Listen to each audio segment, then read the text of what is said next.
Good morning, students.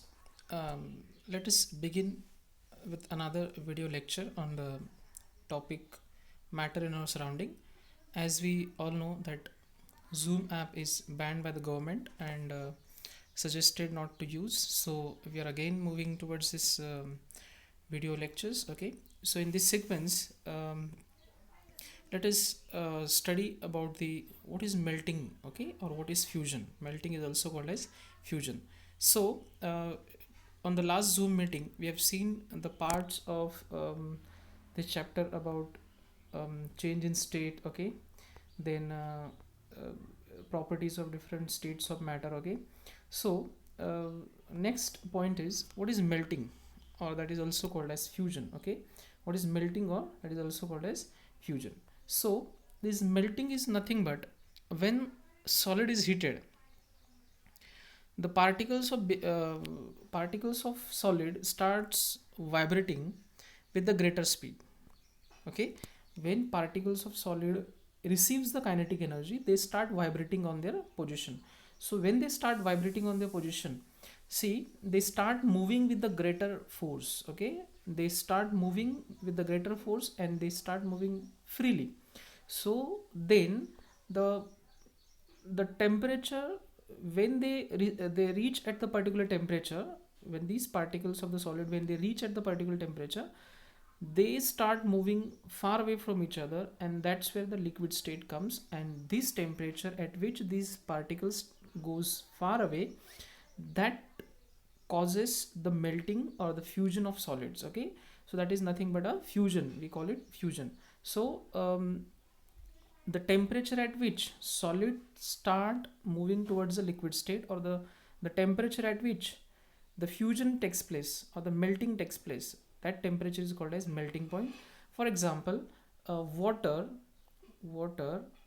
starts, water in the sense ice. Okay, ice, if you start heating, it starts melting at 0 degrees Celsius. Okay, ice starts melting at 0 degree Celsius. So in the Kelvin scale, or in the Kelvin unit, it is 273 Kelvin. Okay, so in the unit Kelvin unit, that is SI unit of temperature, so it is 273 Kelvin is the melting point of water. Okay, so here now, when it will start melting, the temperature of ice doesn't rise. Okay, temperature of ice, now suppose you have this this is the ice. Okay, this is the ice, and this ice, when you start hitting, this ice, the temperature does not rise. Reason is that temperature does not rise, the reason is that the temperature being given is utilized to change the ice to liquid. Okay, it means to change the state, that temperature is used. So temperature does not increase from 0 to any other higher degree Celsius, so 0 degree Celsius remains same. Reason is that the temperature is being provided to that ice is used to change the state of that ice, that means from solid to liquid. Okay, so that temperature is used to change the state of matter, state of liquid. So such temperature, or that amount of heat energy which is required to change 1 kg of solid into liquid, that amount of heat energy which is required to change the 1 kg of solid to liquid. Okay, this temperature is called as latent heat of fusion. Okay, a temperature required to change 1 kg of solid to liquid, okay, at the normal atmospheric pressure, this temperature is called as latent heat of fusion.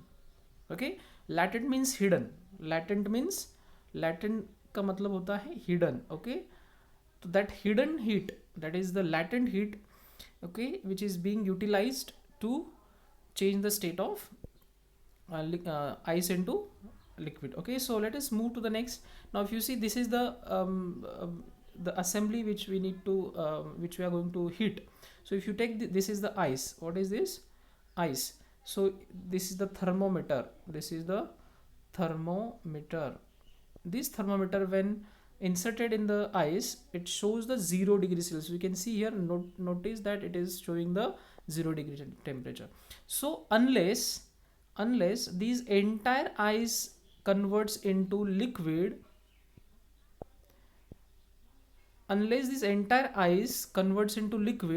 the temperature will not rise from the 0 degree Celsius. Temperature will remain zero. It will remain zero. When entire ice will turn into liquid, then it will start rising from 1 degree Celsius to 2 degree Celsius, then 3 degree Celsius, and so on. Okay, so the temperature of ice does not rise unless the entire ice is converted into liquid. Last piece of ice, when melts completely, then the temperature will rise. Till that time, temperature will remain 0 degree Celsius. So then where the amount of heat has gone, where the heat being provided has gone, so that heat is used to change the state of ice. Okay, that heat is used to change the state of ice. So this is about and that heat which is used to change the state of ice into liquid, that is called as latent heat. Okay, that is called latent heat.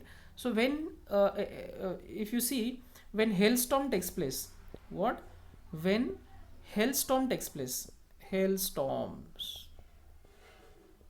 now that is also called as in Hindi we call it Ole. So when hailstorms takes place, atmosphere becomes chilled. Atmosphere is chilled after that.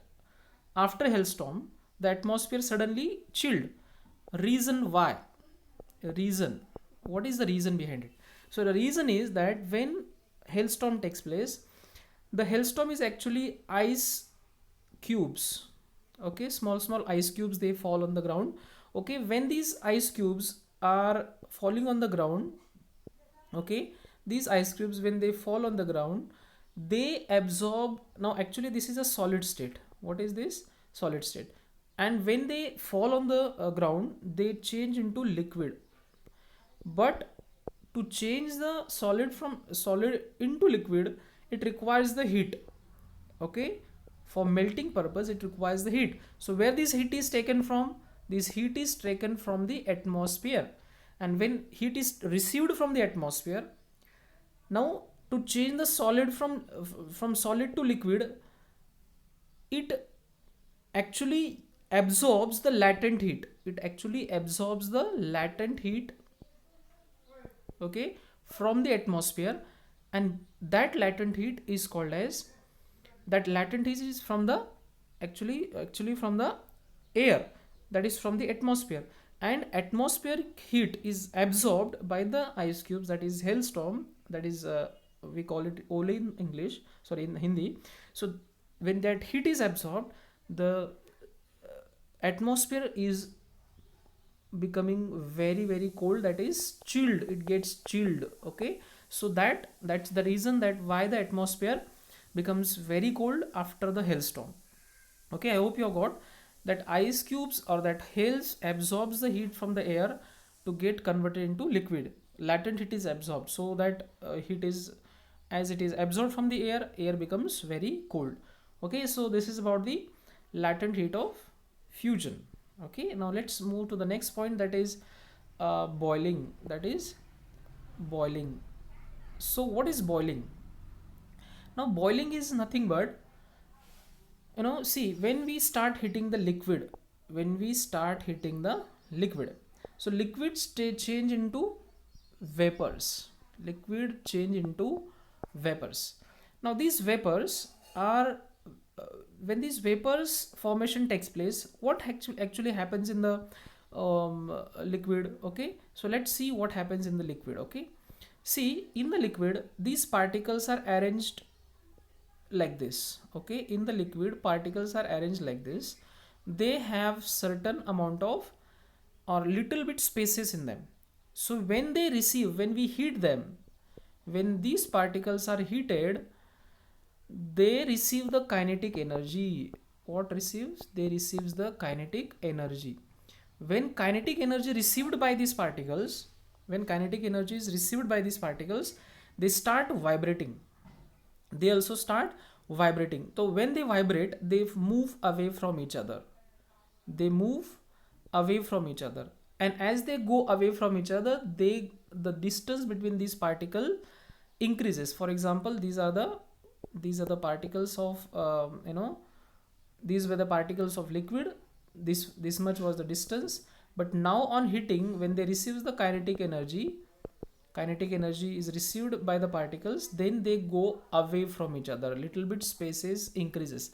So when spaces increases, that state is called as gaseous state, and that happens because of absorption of energy.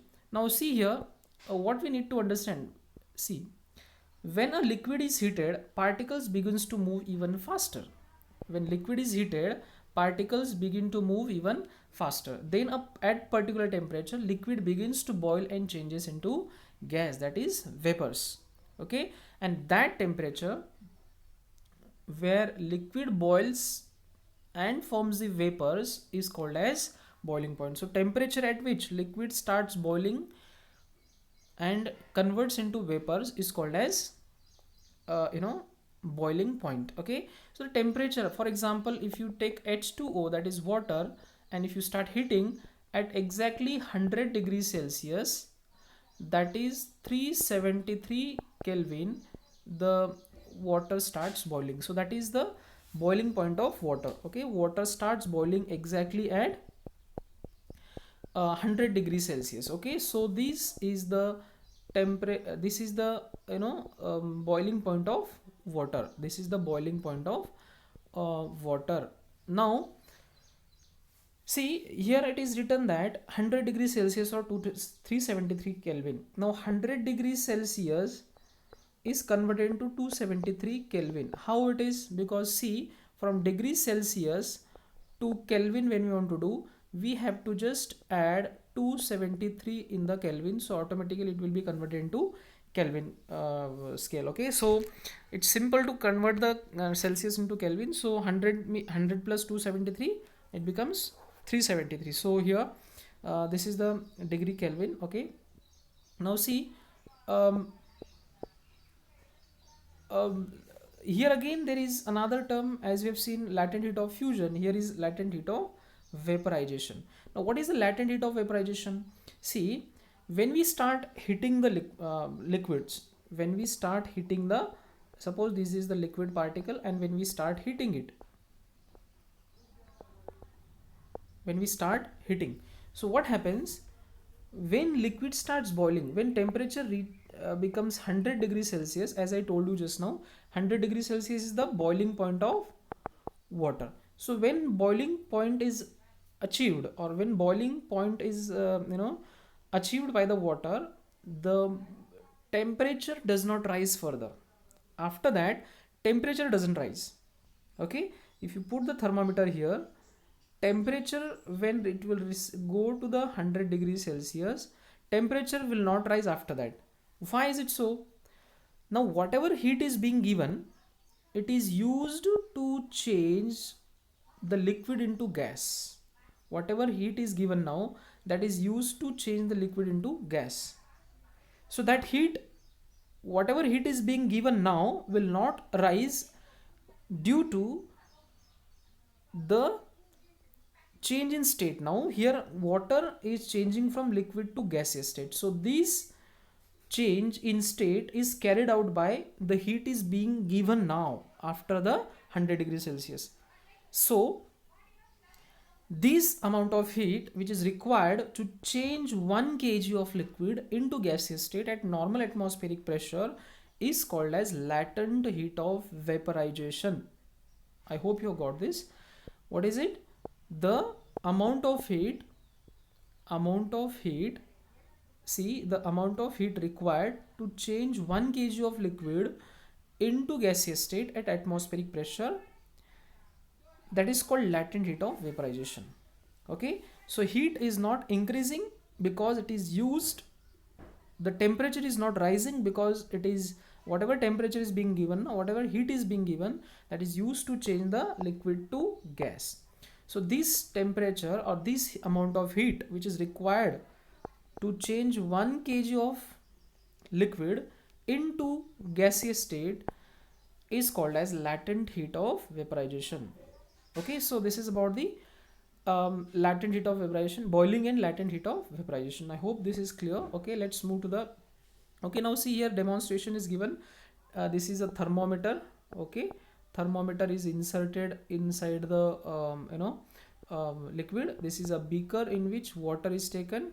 Okay, this is a metal stand. Okay, then this is a tripod stand. Then this is a burner. Okay, and then there is a water inside the,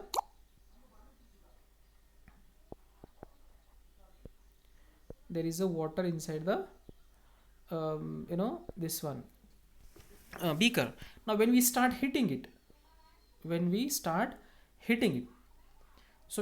heating, temperature, like for example at normal temperature water was 20 degrees Celsius, temperature will rise, it will rise up to 100 degree Celsius and it will stop at 100 degrees Celsius, and then water will start boiling. From here water will start boiling. So after that, unless entire water is finished from the beaker, when all the water is boiled, that means when there will be nothing in the temperature will remain 100 degrees Celsius unless entire water is evaporated, and then the temperature of that vapors will rise. Okay, so here mainly one question is very commonly asked, and that is, what will have more heat? What among the following will have more heat? What among the following will have more heat? Then in that, vapors, now let me write here properly, vapors at 100 degrees Celsius or water at 100 degrees Celsius. Okay, so what can have more, or what will cause more burning, 100 degrees Celsius के vapors के 100 degrees Celsius का water? What will cause more burning? Now here thing is that water cannot have more temperature than 100 degrees Celsius, but vapors can store latent heat in it. Okay, that is called latent heat, which is stored inside the water. Okay, which is stored inside the water. So vapors at 100 degrees Celsius can cause more burning than the water at 100 degrees Celsius. Reason is that water cannot temperature of water cannot rise beyond 100 degrees Celsius, but vapors temperature can rise beyond 100 degrees Celsius in the form of latent heat. So this can cause more burns than this. Okay, so this is the very common question asked in the exams. Okay, so understand it properly. Now see, effect of temperature on the molecular motion. Now when solids are heated, okay, when solids are heated, you see that the solids, when they are cold, they are closer. Okay, these particles of solid, they are very close, but when they are heated, that they receive the kinetic energy and they move away from each other. Okay, they move away from each other. So receiving the kinetic energy, they start vibrating.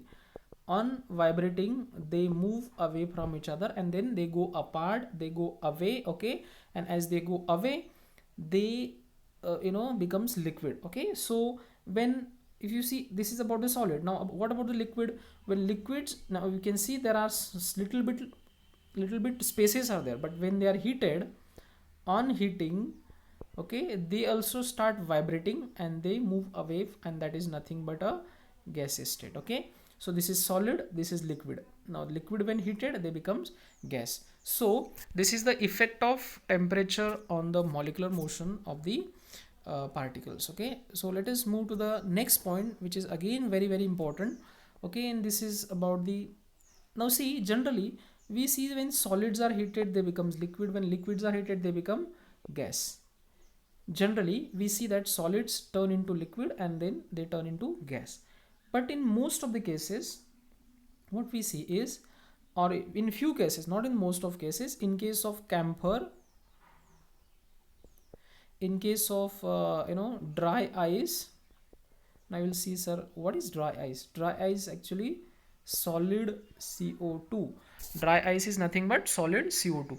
Solid CO2 means carbon dioxide when it is frozen carbon dioxide. When carbon dioxide is frozen, it becomes solid, and that solid CO2 is called as dry ice. Very important. We must everyone should know this. What is dry ice? Okay, dry ice is very important. It is sublimating. Now what happens to the camphor and dry ice? One more example I'll give you. That is at ammonium chloride. Okay, ammonium chloride. Okay, ammonium chloride. Now ammonium chloride, even now these are the examples. Now just keep in mind these examples. Okay, very important. What happens in these cases? In these cases, see the this these examples, when they are heated, if you see dry ice, if you heat the dry ice, if you see the dry ice when heated, dry ice when heated, it is converted into gas. Means dry ice is in solid state and then this is gaseous state. So on heating, dry doesn't change into liquid state. Okay, dry ice on heating directly converted into gas, it does not become liquid. You see, so such substances, if you see ammonium chloride, NH4Cl, ammonium chloride, when heated, it is directly changing to gas. There is no liquid state. It doesn't become liquid. So solid to gas directly. Okay, if you see your camphor when heated, it is directly change, camphor is in solid state, directly changes to gas, that is vapors. Okay, so it is a gaseous state. Which state? Gaseous state. So there is no liquid state even here. Okay, now one more example I will give you. Naphthalene, if you remember, naphthalene are these small balls, white color balls, which we generally keep inside the cupboard. Okay, or in your basins also. Okay, in washrooms, if you see the wash basins, in that basins also these naphthalene balls are kept. So automatically after few days you see that in the cupboard also, automatically they disappears. It means that these naphthalene balls, solid white color balls, they directly change into gaseous and there is no liquid state. So it means that the substance which changes from solid to gas directly, the substance that changes from solid to gas directly is called as sublimation, and such substances are called as sublimating substances. Okay, let us see here the change of state directly from solid to gas or from gas to solid. Yes, solid to gas, and after cooling that gas again turns to solid. Okay, there is no liquid state. Condensation is not happening here.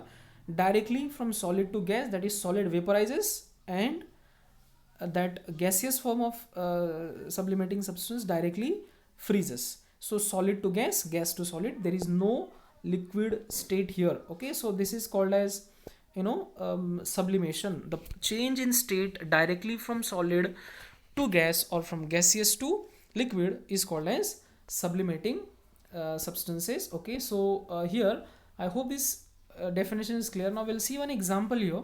Example is of camphor or ammonium chloride. Camphor is your kapoor. Camphor is nothing but kapoor. In Marathi we call it kapoor. For puja we generally use it. Okay, so everyone must be knowing it. So ammonium chloride or camphor, when you see, this is assembly of sublimation.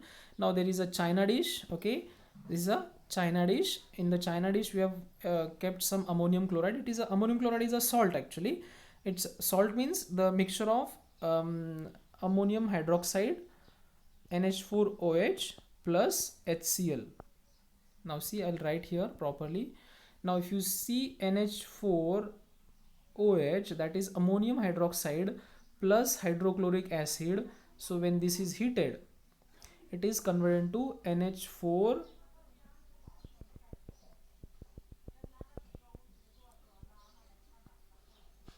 NH4Cl. When ammonium hydroxide is heated, it's treated with hydrochloric acid, becomes NH4Cl. So this is a salt that we have taken here. Okay, that we have taken in the china dish. Okay, now let us see these china dish is covered with the inverted funnel. You can see here china dish is converted with inverted funnel, and these inverted funnels, this upper end, that small neck of the or that tip of the funnel is plugged with the cotton plug. And then you can see here tripod stand. Okay, and burner is there. Okay, and being heated. Okay, now on hitting this ammonium chloride, you can see here this ammonium chloride becomes vaporizes. It gets vaporized, and on vaporizing, this ammonium chloride is collected here. Ammonium chloride is collected on the inner side of the this one. Okay, this ammonium chloride gets collected the and collected on the inside of the or inner side of the this inverted funnel, from solid to gas. And then as this inverted funnel is cold, as this inverted funnel is cold, this inverted funnel is very cold actually. From upside it is not being heated, so as it is cool, this solid ammonium chloride gets converted into gas, and gaseous ammonium chloride is getting again converted into solid. So this is about the this is about the sublimation. So such now it can be asked in the exam that show the sublimation of ammonium chloride or camphor or naphthalene or dry ice. So this is how we can do it. So this is about the sublimation. Okay, so let us see the next point, that is effect of pressure on the gas. Now see, when pressure is applied on the gaseous particles, they come closer. Now as we know that this is the gaseous particle, they are very very far from each other. So when they are very far from each other, when they are applied, when they are filled with the high pressure, they come very close, and then as they come very close, they look like this. And if they look like this means there is a, which state it is? This is a liquid state. This is a liquid state. Which state? Liquid state. So when particles comes closer, the liquid state comes. So by applying pressure, gases can turn into liquid. Okay, gases turn to liquid on applying pressure. So you can see here the gas is filled inside the gas is filled inside the cylinder, and there is a barometer to measure the pressure. And when we apply the pressure here, you can see here there is a less pressure. Here less pressure is there, and when pressure is applied, you can see that this is converted into liquid. So you can see here on applying pressure, you can see gas is converted into liquid. And then this type of gas is filled inside the LPG cylinders, and that comes to your household use. That is, see, it is mentioned here, we can liquefy gas by applying pressure and reducing temperature. So when temperature is reduced, temperature is lowered and pressure is increased. Increased pressure, reduced temperature can convert or can compress the gas into liquid. So liquefied petroleum gas, that is the household gas which is filled inside the LPG tanks by liquefying them. Okay, so this is about the effect of pressure on the um,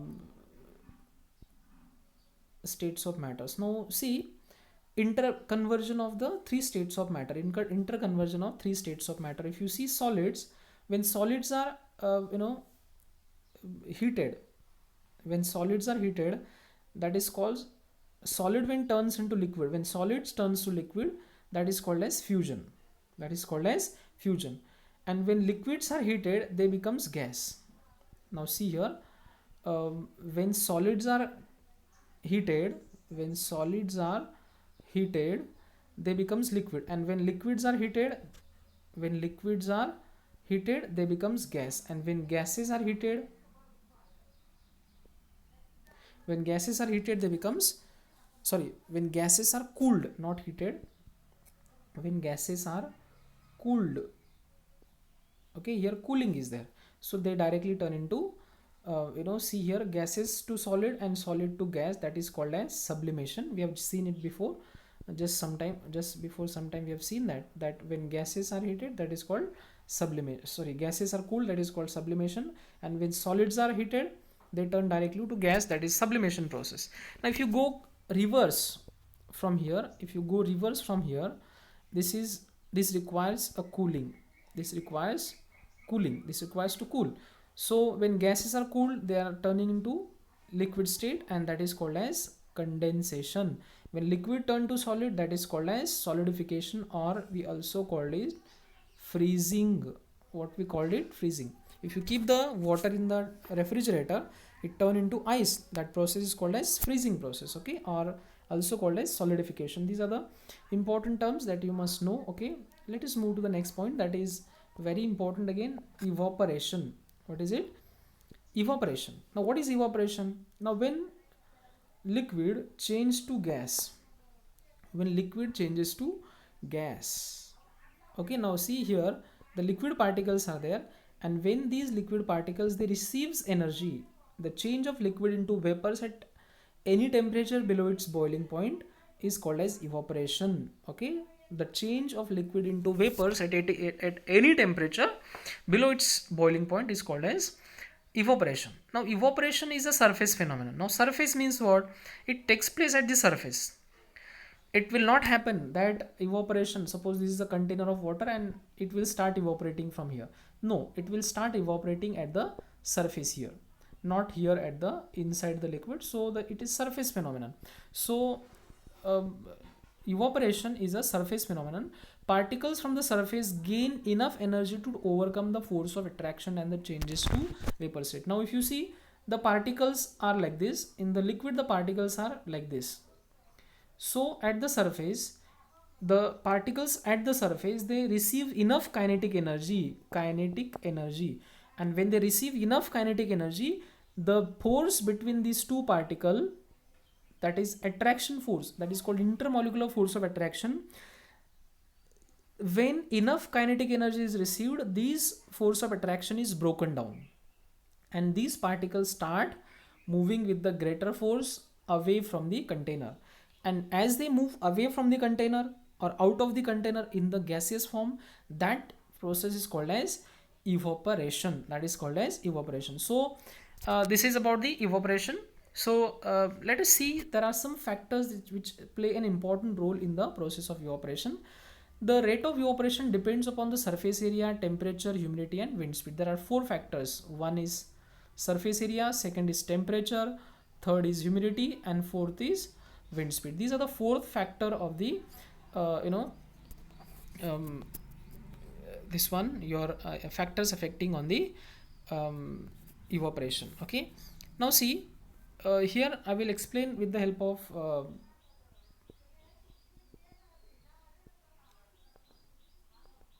okay. Now see, first factor is um, first factor is our see, surface area.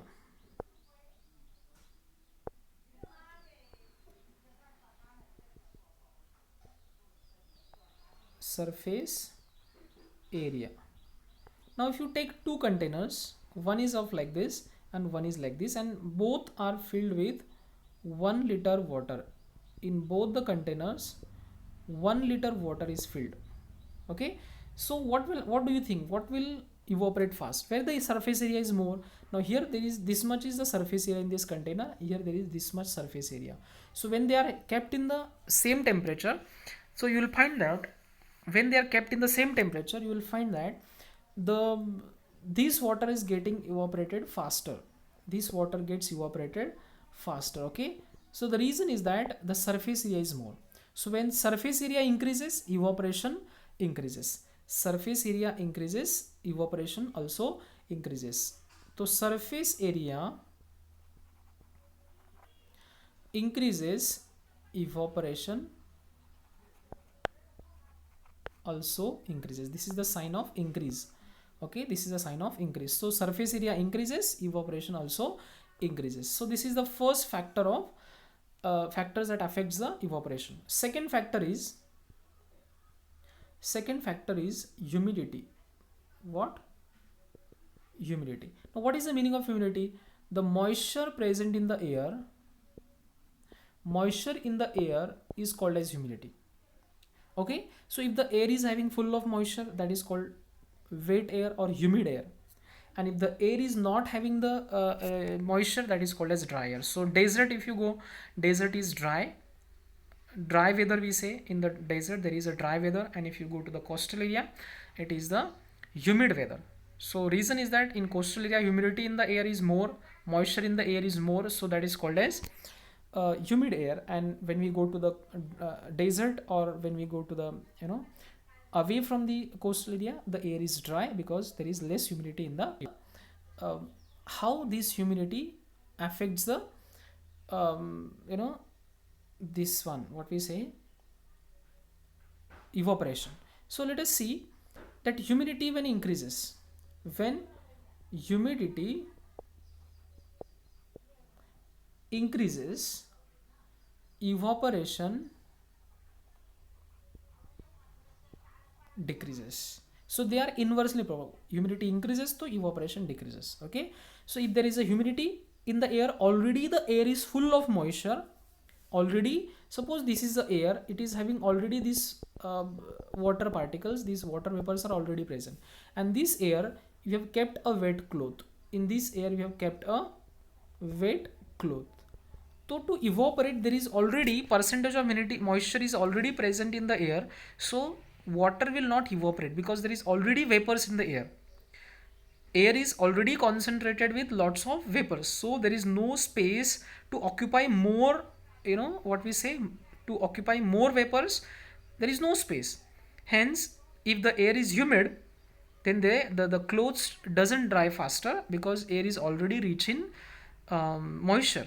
So humidity increases, evaporation decreases. So as humid air, if you go to the coastal area, it is difficult to dry the clothes.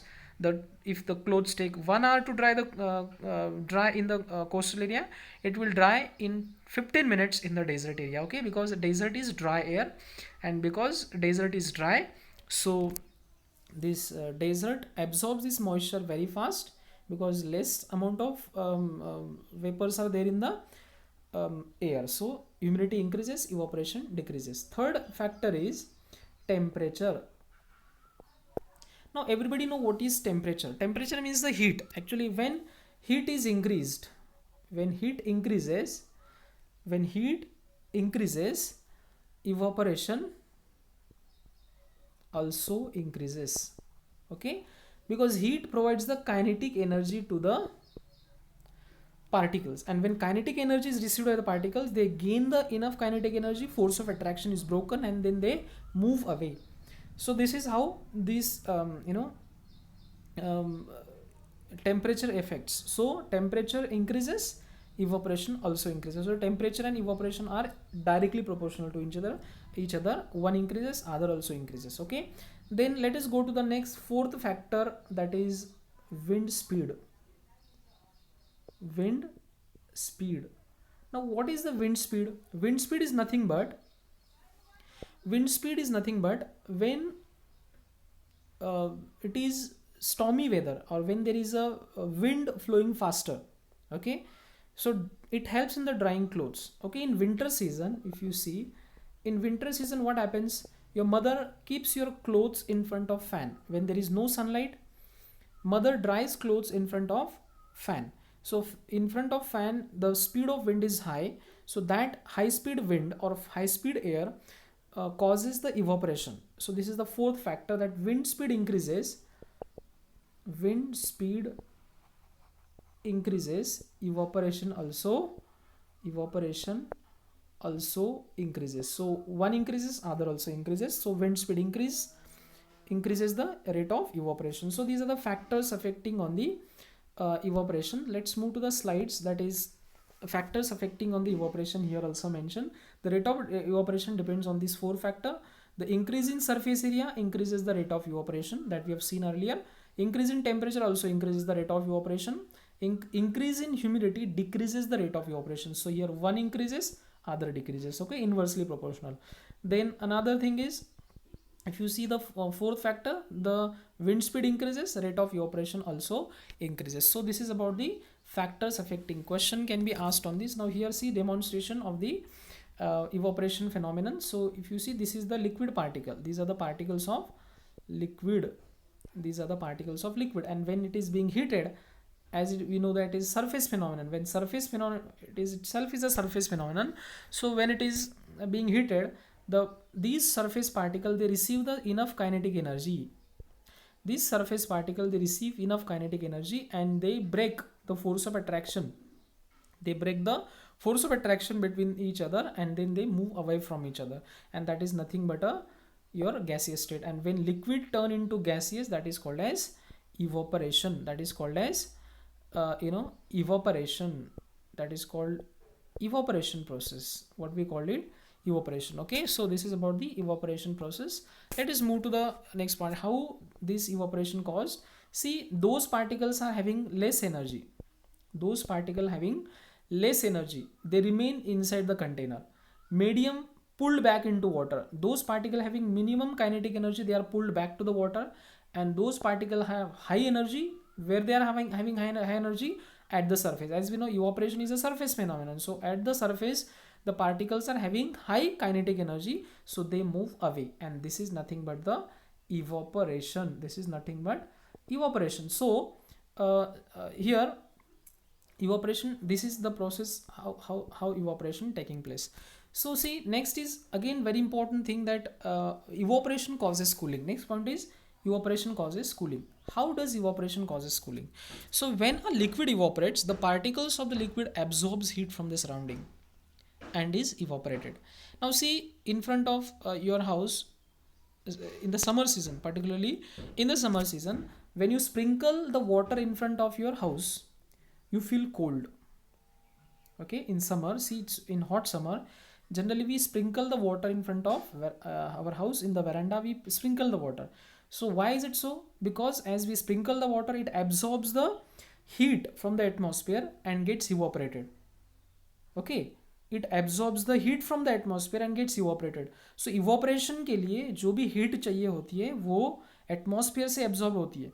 That heat is absorbed from the atmosphere, and as heat is absorbed from the atmosphere becomes cold, and the water sprinkled gets evaporated. So evaporation causes cooling.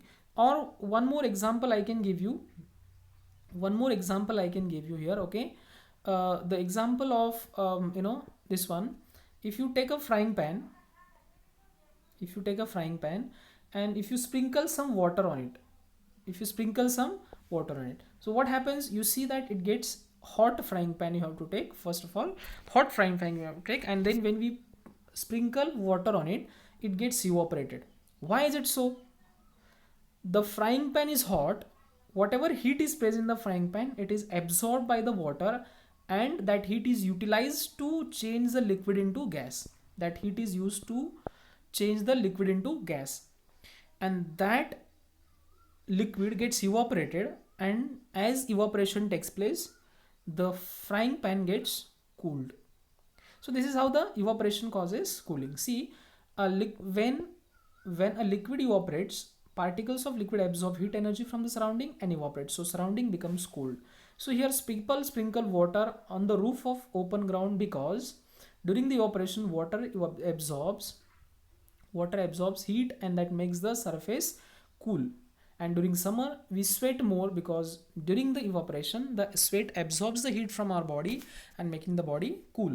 When we perspire matlab when sweating takes place, sweating is more in the summer. Reason is that in summer season we are feeling hot, so your body temperature start rising. So to minimize the body temperature, our body release the sweat from the sweat gland, and when sweat is released, that sweat is evaporated from the skin. But for the evaporation process, the sweat absorbs the heat from your body, and as this heat is absorbed from the body, it your body remains cool. So this is an example of where the evaporation causes cooling.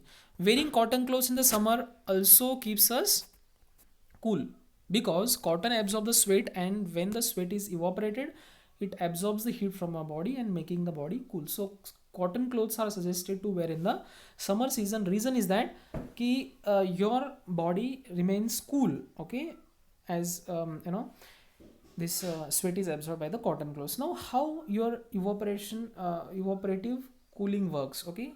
Now you see your desert coolers in your house, there is a desert cooler. So how does that desert cooler gives the cold air? Now see here, warm air is here. There is a warm air, okay. Warm means hot air kind of. Hot air is supplied from the outside, okay. And when this hot air goes inside this sponge or the grass which is present in the desert cooler, from upside the water is being sprinkled, okay. From upside water is being sprinkled. ऊपर से क्या आ रहा है, ये पानी आ रहा है, okay. H2O is being released in the sponge from upside, and when this warm air enters, these warm air's heat present in the warm air is absorbed by the water, and this warm air water is pumped, it is cooled, and these droplets of water are spread in the room, inside the room. So this is how the desert cooler works. If you see, it's very simple. You can see here one diagram is shown. This is where the warm air comes from. This is the filter, okay. The pump is releasing the water from upside here, water is released here, and this hot air becomes cold here by absorbing the heat. Water absorb the heat, the hot water comes down, and then cold water goes ahead with the help of this fan, it is forced ahead, okay. So let me show you this with the bigger picture, okay, how this how evaporative cooling works, okay. See, water is sprinkled from upside, warm air is injected from this side, okay, and inside the sponge this water absorb the heat present in the water, sorry, not in the water, warm air's heat present in the warm air is absorbed by the water here, and as the heat from the air is absorbed, air becomes cold, and that is sprinkled, or that is pushed in the room, and then we feel cold, okay. So this is the diagram of your cooler, desert cooler, diagram of desert cooler. You can see this hot air, warm air, it is pumped here, then this is a filter where we where there is a grass in the cooler. This is the flow of water absorb the heat of that air, and then that water falls down, and then cold air let me change the pen, okay.